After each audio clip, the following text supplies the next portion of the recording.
बाबा बाबा हजुर के हो? के भयो तपाईँलाई आजकल मन मारेर बस्नु जाँदा किन साथीभाइहरूसँग भेट्न जानुभयो? खै केटा अब कसरी जानु, कुन अनुहार लिएर जानु?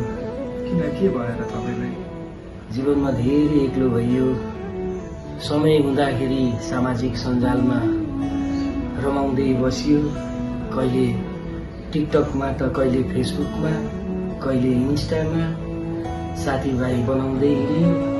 आज साथ दिने कोही छैन, आँखाबाट आँसु झर्दा पुछिदिने पनि कोही छैन। नमस्ते मित्रजन, आफन्तजन र मलाई माया गर्ने जनहरू, वरिपरि छरछिमेकी आफन्तजनलाई कहिले बिर्सिनु हुँदैन है। खुसी लिएर आउने अनि दुःखमा साथ दिने यिनीहरू नै हुन्छन् मेरो मायाहरू।